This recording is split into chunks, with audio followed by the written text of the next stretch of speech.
Yes. May I start, sir? Yes, ma'am. Okay, thank you, sir.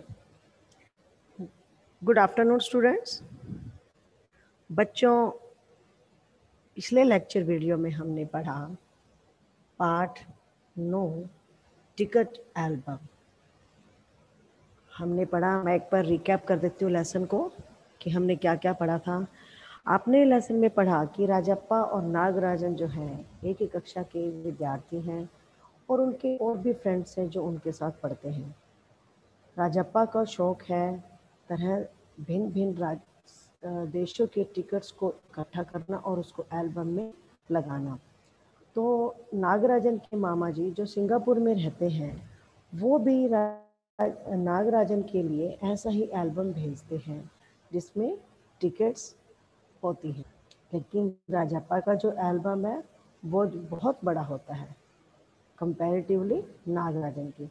यानी कि school में जितने भी बच्चों के पास एल्बम था सबसे बड़ा एल्बम राजप्पा के पास था।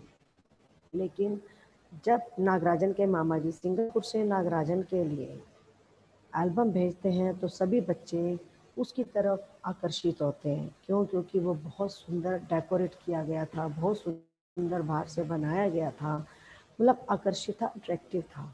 तो सब बच्चे क्या करते हैं, राजप्पा के एल्बम को देखना पसंद नहीं करते, वो नागराजन के एल्बम को देखना की इच्छा रखते हैं।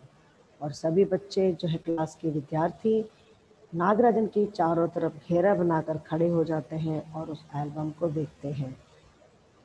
गर्ल्स में पार्वती एक लड़की थी जो गर्ल्स की अगुवाई करती है, यानी कि मुखिया बन के जाती है और वो नागराजन से एल्बम देखने के लिए कहती है कि वो उसे अपना एल्बम दे दे और हम सब गर्ल्स देखेंगे। वो क्या करते हैं, उसके मामा जी ने कुछ वर्डिंग लिखी होती है, जैसे कि मैंने आपको बताया था कि सब तक सूरज रहेगा। तो इस तरह की कुछ पंक्तियाँ थी जो आपने पिछले चैप्टर में पढ़ी थी, पिछले लेक्चर वीडियो में पढ़ी थी। तो वो जो है सब उसकी चीटिंग कर लेते हैं, अपनी अपनी कॉपी में लिख लेता है, कोई उसको रजिस्टर में लिख लेता है, तो सब बच्चे उसकी कॉपी कर लेते हैं। तो अब क्या था, सब बच्चे जो है राजप्पा को चिढ़ाने लगते हैं कि तेरा जो एल्बम है वो कूड़ा है, बिल्कुल गंदा है, बेकार है, लेकिन जो नागराजन का एल्बम है वो बहुत ही अच्छा है। तो नागराजन की तारीफ सुनकर राजप्पा को ईर्ष्या होने लगती है।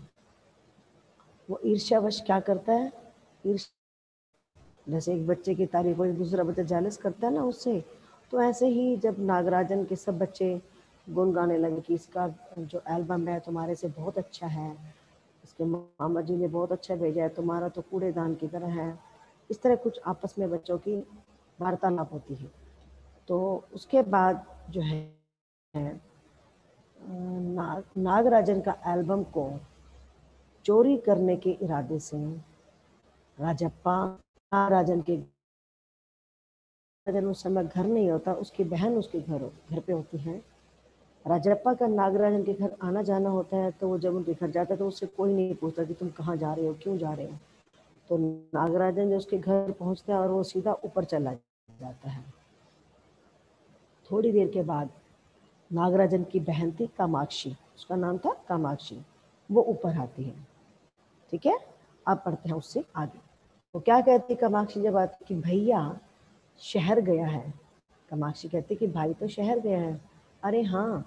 फिर क्या कहती है कि तुमने भैया का एल्बम देखा, उसने पूछा। उसने किसने? कामाक्षी ने, जो नागराजन की बहन थी। क्या कहती है राजप्पा को? कहती कि भैया तो शहर गई हैं, क्या तुमने मेरा एल्बम देखा है जो भैया ने बनाया है? राजप्पा कहता है राजप्पा को हाँ कहने में हेकड़ी हो रही थी, मतलब उसको शर्म सी महसूस हो रही थी, है ना। तो वो कह रहा था कि हाँ देखा है, बहुत सुंदर एल्बम है ना। सुना है स्कूल भर में किसी के पास भी इतना बड़ा एल्बम नहीं है। उसकी बहन क्या कहती है? कहते इसका एल्बम बहुत सुंदर है। कहते मैंने सुना है कि स्कूल में किसी के पास भी इसके जैसा सुंदर और बड़ा एल्बम नहीं है। तुमसे किसने कहा? कौन कहता है? राजप्पा। किसे? कामाक्षी को। तो कामाक्षी कहते भैया ने। तो वो जो है कुड़ गए, मतलब कुड़ने लगा, ईर्ष्या करने लगा, गुस्सा करने लगा। बड़े से क्या मतलब हुआ? राजप्पा कहते हैं, कहते बड़े से क्या मतलब हुआ? आकार में बड़ा हुआ तो एल्बम भी बड़ा हो गया।